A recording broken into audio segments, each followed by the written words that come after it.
I'm Mike Brilla, host of the Inspired Teacher Podcast, a part of the Education Podcast Network, just like the show you're listening to now. Shows on the network are individually owned and opinions expressed may not reflect others. Find other interesting education podcasts at edupodcastnetwork.com. Hello, Empowered Principals. Welcome to episode 410. Welcome to the Empowered Principal Podcast, a not-so-typical educational resource that will teach you how to gain control of your career and get emotionally fit to lead your school and your life with joy by refining your most powerful tool, your mind. Here's your host, Certified Life Coach, Angela Kelly. Well, hello, my beautiful Empowered Principals. Happy Tuesday. And my goodness, welcome to the month of November. How is it November? This year has been lightning speed. It's funny because at the end of the year, I always feel like the year went fast. But when I think about all that happened in the year, it amazes me how much has happened this year. We'll be doing some more reflection in December, and then for the Empowered Principal Mid-Year Reboot, which happens at the beginning of January. You'll want to sign up for that. More details to follow, but that will be happening the first of the new year. We always do a mid-year reboot in January when our mind is fresh and rested, and we have the new year energy to redecide who we want to be, how we want to develop ourselves, how we want to grow, and what we want to experience. The mid-year reboot is such a fabulous opportunity to set your intentions for the rest of this school year and to decide what you want 2026 to look like for you and your school and your family. So I'll be sharing more about the mid-year reboot in December. But welcome to November. And today's topic really came from a one-on-one coaching call I had into a conversation I had with my group coaching program, EPC, the Empowered Principal Collaborative, which then became a Facebook Live. For those of you who are on Facebook, I have a free Facebook group, the Empowered Principal Facebook group. It's open to anybody who is in education, aspiring to be a school leader or in school leadership, and would like to collaborate, connect, and really dive deeper into the daily mindset and skill set of the Empowered Principal movement. So if you are on Facebook and you're not in the group, I invite you to join us.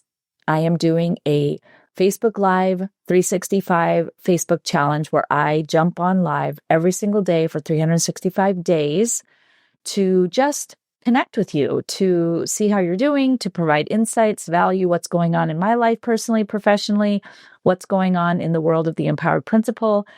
And it has been so much fun to just re-engage in a way with school leaders that is so natural and genuine and authentic, and it's such a beautiful way to connect with each and every one of you. And I am providing what I believe is invaluable insights, wisdom, information that occurs during the course of the day or during the course of the week. It's something that I want to share with you as school leaders because it's very isolating to be a school leader, particularly when you are the only administrator on campus. And even then, even with a staff or you have a team, it still feels very lonely. And I want to create a space where you can come, a place where you can gather, where you can relax, where you can speak freely, where you can express yourself freely, where you can share, where you can ask questions, where you can just sit and listen, or you can comfort somebody else, or you can celebrate yourself. You know, we don't get to celebrate ourselves as school leaders very often, and I want a place and a space for you to be able to do that. Because what's required for us to really enjoy ourselves and to really acknowledge any kind of win that we have, we need to do that for ourselves because nobody's coming to do it. Our superintendents are not coming to celebrate us. Our teachers are busy. They're not coming with the goal of celebrating us. It's our job to acknowledge ourselves, to celebrate ourselves. And I want you to have a space where you feel that is allowed, that you have permission to celebrate, that you have permission to collaborate, you have permission to speak freely. And that's what this group is. And of course, if you should decide, and when you decide to come into the world of the empowered principal, whether that's through one-on-one coaching or group coaching or one of the programs that I offer, just know that those spaces just take all of this to the next level. So I want to share this conversation with you. I call it the 1/3 perspective. It's a perspective that my coach taught me many years ago. And I keep it in mind and I apply it regularly because it serves me so well. It serves me professionally in my business. It serves me with my clients, and it serves me personally in my life. It also serves all of those that you serve. So this isn't just for you. When you apply this perspective, my coach called it the 1/3 rule. I don't like rules, so I like to call it the perspective because it provides me perspective. So the 1/3 perspective is very simple. You've probably heard it before, actually. I don't think that my coach invented this. I don't know who invented it. Somebody did, but I believe that it's universal. And I've applied it in my life. I've watched clients apply it and it works. So I invite you to try it. 1/3 of the people, whether that's your staff, your students, your families, your community, your colleagues, the world.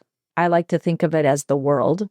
1/3 of the people on the planet, in your school, in your district, are going to vibe with you. They're going to be on board with you. They're going to like you. You call these people your people. They're the people that you just feel click right in. You click with them. You enjoy them.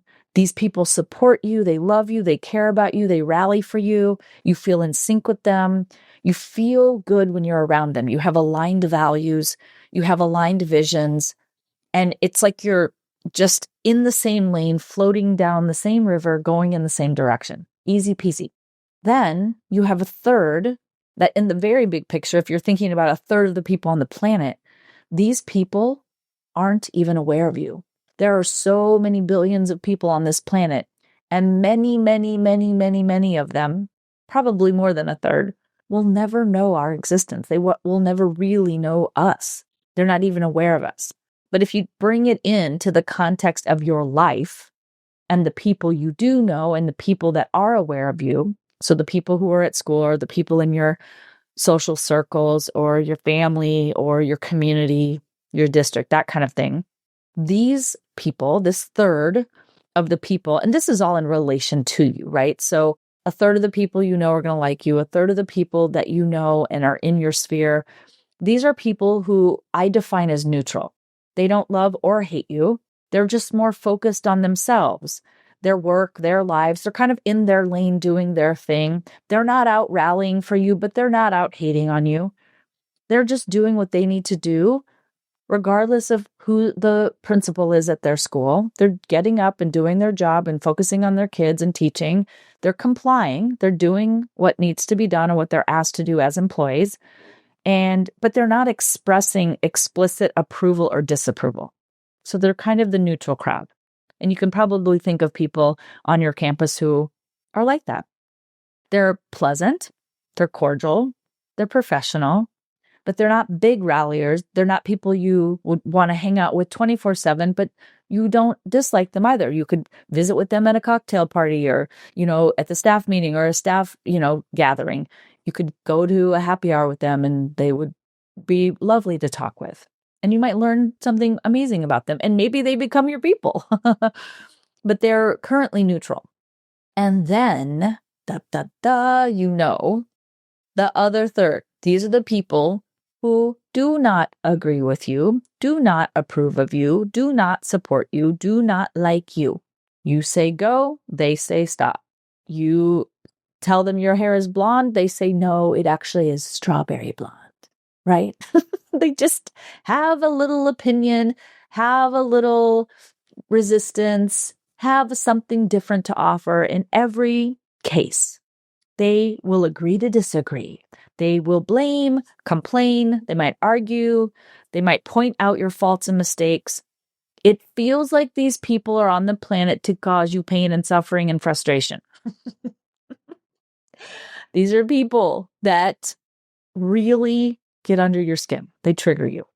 Okay? You know who I'm talking about.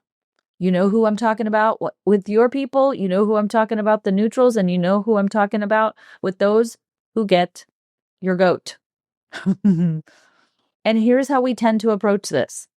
We first go in when we're school leaders and we try to find the people who like us because we need them to ground us. We want to know the people who like us. They say go build relationships, but what they mean by that is go out and sniff out the people. Who are the third that like me? And then the third that are neutral feel a little bit aloof, but they're not. And then the other third are rolling their eyes. Ugh, here she comes. I can't believe they hired her. She's not going to tell me what to do. She's younger than me. I've been teaching for 30 years. What can she possibly teach me? Those people, right? So we tend to go out and say, okay, who likes me? I need to be grounded. I need external validation. I need to be loved and supported. And hey, look, we are wired for connection. We're wired to be liked. So this is a real thing that we do because it feels like safety. It feels like survival to know people who like us. You know, when you walk into a room, let's say you go to a conference and you go alone, what do? You look for friendly faces who are smiling, who have an open seat next to them and ask, may I sit next to you?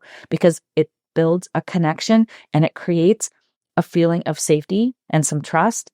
And you can relax and know that there's a friendly face next to you and you strike up a conversation. It's the first thing we do. We want to establish ourselves, foundation of safety and trust. And then we start to notice who's kind of neutral, who's kind of aloof. There's people at your table at the conference who are, doing their thing. They're not like annoyed that you sat down, but we want to try and get them to like us. So we find out who likes us first, and then we notice the people who are a little bit aloof or who are kind of neutral or just kind of busy doing their own thing. They might whiz by us without saying hello or something because they're so focused on themselves. But then we really will notice, and we'll zoom. As fast as we zoom into the people who like us, we equally zoom into the people who we think don't like us. Even if we don't know if they don't like us, we're like, what if they don't like me? They looked at me weird, or that girl rolled her eyes, or that girl turned her back to me. Oh my gosh, what did I do? Do I have something on my face? Do I have something in my nose? Do I have something in my teeth? Do I smell? Did I forget to put deodorant on today? What is wrong with me? Did I not smile at her? Oh my gosh, did I make a face?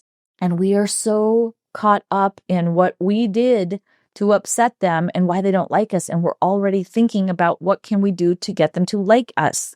So usually we blame ourselves. We're like, oh my gosh, what did I do? I have to fix what I did. I did something wrong? Do I look funny? Do I smell funny? Is there something, unacceptable about me that I need to change immediately? Or we're like, what the heck is her problem? Why does she get sour face? Why, I didn't do anything. So depending on where we are with our identity, we either blame people or we blame ourselves.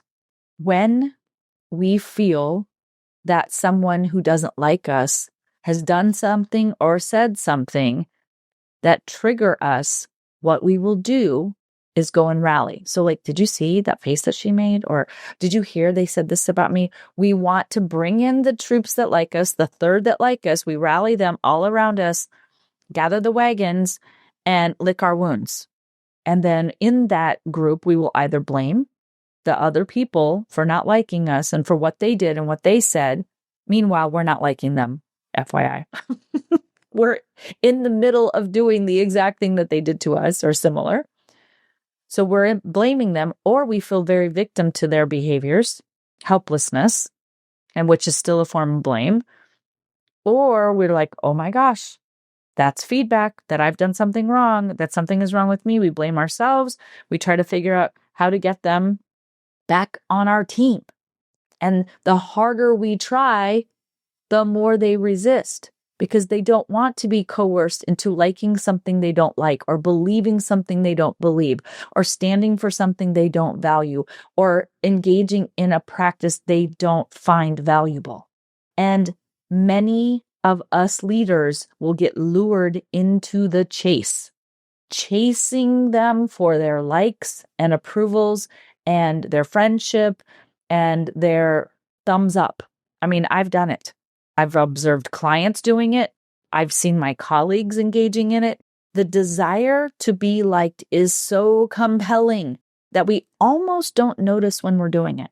It feels like it's the right thing to do. We don't even realize how much we value their approval, because what we're really doing when we're so obsessed with it is we're trying to escape the emotions that come up when we're thinking about or we're believing that somebody doesn't like us. I mean, think about that right now. Think of a person that does not like you, that has blamed you, that has accused you, that has wronged you, that has said terrible things about you, whether they're true or not. Even, if they're true, it's bad. And if they're not true, it feels worse. But either way, when someone opposes you publicly and doesn't like you publicly, that feels awful. It's anguish. It's an emotion that vibrates so painfully, you'll do almost anything to make it stop. I think back to how much time I spent thinking about teachers who didn't like me. I was obsessed. I would stew on what they did or what they said or what they didn't say. Sometimes it's in the nonverbals that will kill you. Then you spin out thinking about what they did and what they mean and trying to interpret it and what could they have meant and why did they do that and I don't understand. And then start spinning on what could I do differently or what should I have said or should I apologize or are they just being jerks? The amount of time and effort and attention that went into spinning on the third who didn't like me was astounding, quite frankly. It felt like no matter what I did, what I said, they didn't like it. I could feel their dislike for me. Just my presence seemed to be a bother. My existence on the planet seemed to be a nuisance. And I really wasted time, energy, attention that I could have been spent leading, loving, growing, and expanding. And really, at the end of the day, I ended up doing this because I hired a life coach, but I ended up having to go internal and reflect on why I was doing this to myself, torturing myself, doubling down on their torture, right? There was people not liking me, and then there was me not liking me because they didn't like me. So here's how the 1/3 rule, the 1/3 perspective shifted my thoughts, my feelings, my perspective, my approach. I thought about the truth of the perspective, the truth of the 1/3 rule. There are people who are easy to get along with. If I think about my own life, there are people who are just very easy to get along with. They just click. It feels harmonious. It's joy. It's pleasure. It's a delight to be around them. It feels good to be me when I'm around them. I look forward to them. I admire them. I cherish their relationship. I value it. In the workplace, it just feels good to have people that you can work with, speak to, talk to, who get you, who like, I'm on it, boss, or I'm ready to do that, or I'd love to take that, or I support you, and I know this is hard. I see you, and I just want to thank you for your hard work. Like all of that, amazing. And we want to cultivate those friendships deeply, but we can't only rely on that handful of people. So there is truth. There's a handful of people that it's a click. And I would venture to tell you that you can expand that third by getting to know more about the neutral. So then there are people in my life who are very neutral to me. I may not have awareness of them at all on the planet when you think globally, but in our world, for the people who do exist in my world and I feel neutral about, it's as though we coexist. They're doing their thing. I'm doing my thing. I'm not loving or hating on them. I'm not following. I'm not obsessing about them. They're doing their thing. They're not obsessing about me. It's like we coexist and we work in parallel, like two children who engage in parallel play. They're happily playing. They're content. They're living and breathing and doing their thing. And they're aware of that other child's existence. That other child is playing. But they're not seeking out to engage or to seek their approval. They're not bothered by the other child. They're just neutral. They're content and they're not reliant on that other child's interaction or that opinion of that child. That child doesn't have to play their way. They can play in their own way and it's fine. And then there are people that we don't find easy to get along with. They don't click for us. They have a different energy than we prefer to be around. They have values that we maybe don't understand or don't agree with. They have a different approach to things that rubs us wrong or feels, out of alignment with who we are and what we learned and what we believe. These are people we might not feel good when we're around them. They're work to be around. Or we don't like the way they do things or say things, and we're triggered by them when they do it. It rubs us wrong. And they're triggered by us. We don't want them to not like us, but we are okay with us not liking certain people. That's the truth of the 1/3 rule. The 1/3 perspective is just leaning into the truth. A third are going to like us, a third are going to be neutral, and a third are not going to like us. And it's not because we're doing something wrong, and it's not because we need to be better, and it's not because they need to change and they need to get on board with us. It's just simply the truth. And you can lean into that and then say, okay, if this is the truth, if there are people we like, people we don't like, and people who are neutral and in the middle, now what? What do I do with that? How do I leverage this perspective to enhance my life, my experience, my leadership skills, to invite me into connection with as many people as possible, and to lead people who don't love me, who don't connect with me, who are neutral about me, who don't follow my guidance or don't want to. We can appreciate those who do align with us and feel that immense gratitude for them loving on us and being present in our school. So grateful, so appreciative of those folks who give you that smile, who wink at you, who say yes, who step in, who do the extra work, who go the extra mile, who rally the troops, who talk highly of the initiative, who help with the rollout, who come to you in advance and say, hey, think about this, or this is brewing, you might want to get a handle on that.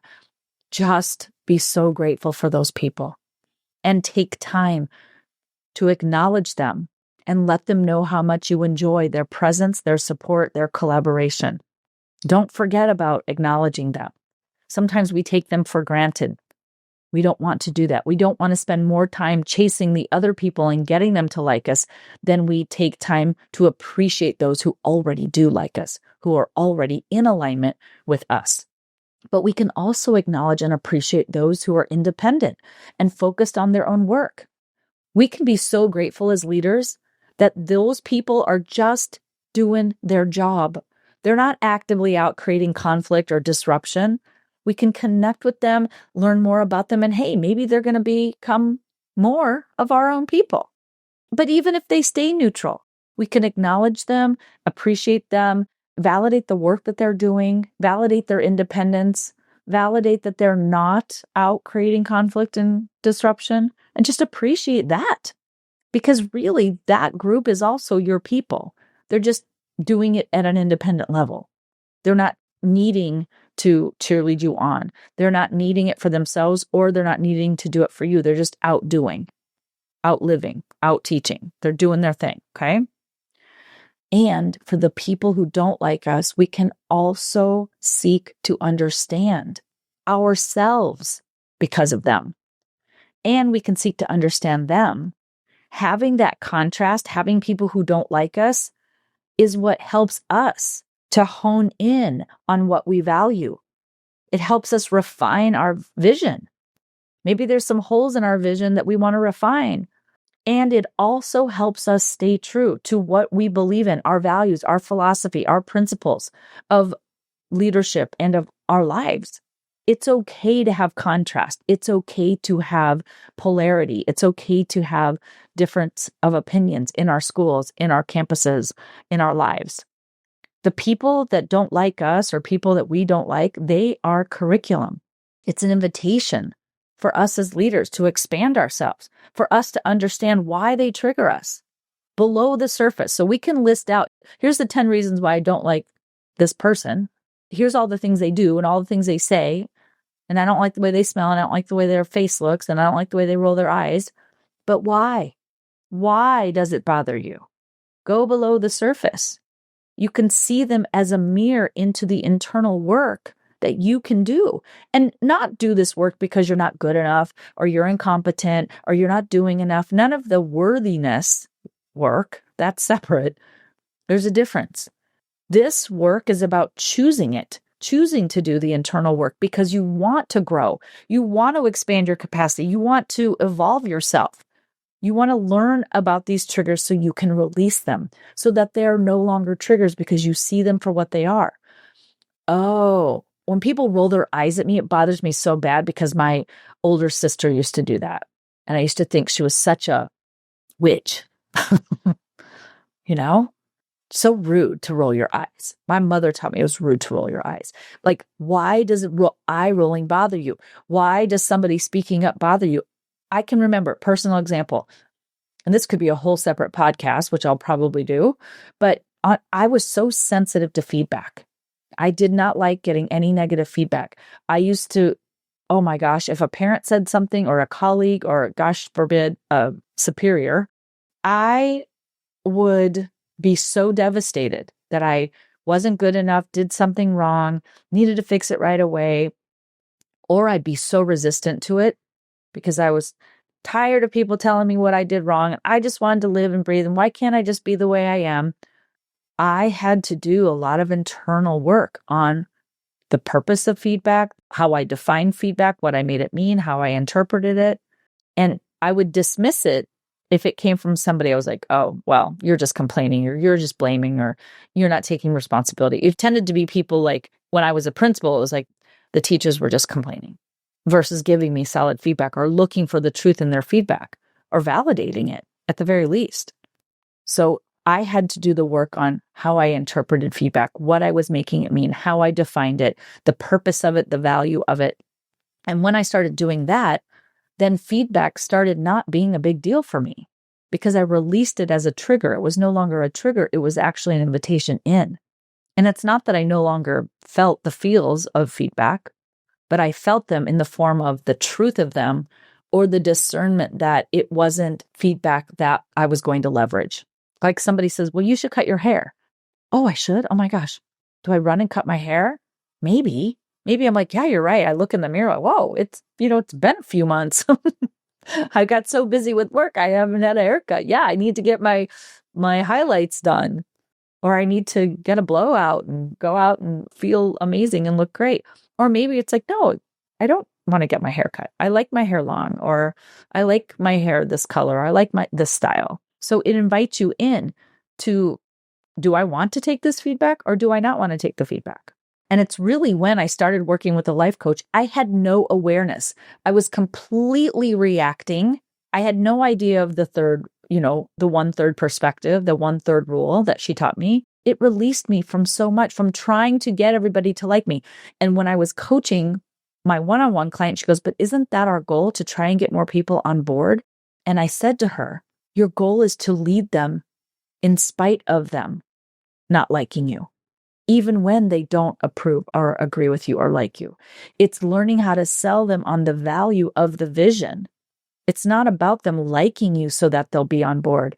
It's about them understanding the purpose of the vision and how the vision does align to their work that they're doing in the classroom and their way of doing it, or how this way of doing it helps them, makes life easier for them, better for students, more impactful.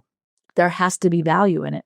And all of a sudden, what you start to realize is your goal is not to get a lot of people to like you and then they're blindly following you. That's not leadership. Leadership is being able to lead the 1/3, 1/3, and 1/3 because you have a clear understanding of the 1/3 perspective, and you maintain that perspective, and you study your approach to how do you approach the 1/3 that like you, the 1/3 that are neutral, and the 1/3 that you find more challenging. This is the kind of stuff we dig into in EPC. If you want to get in, now's the time. We're going to be doing the mid-year reboot in January. And if you want to gain access to EPC for the rest of the school year and to the mid-year reboot, join EPC. EPC gives you access to everything, to one-on-one coaching, to group coaching, to all the programs that I offer, all the a la carte programs that I offer. You get all access. Plus, you get all the replays into school. You can have me in your ear all of the time if you would like, not just the podcast. I feel like this podcast is so valuable. I give you everything, But what I know to be true is it's one thing to listen and another thing to implement. It's so hard to integrate and implement. And that's where weekly coaching steps in. It invites you to move, to be willing to stay open to do this work, not just to consume it, but to become it. So I invite you into EPC. Have a beautiful week, and I'll talk to you next week. Take good care. Bye. Thanks for listening to this episode of the Empowered Principal Podcast. If you enjoyed this episode and want to learn more, please visit angelakellycoaching.com, where you can sign up for weekly updates and learn more about the tools that will help you become an emotionally fit school leader.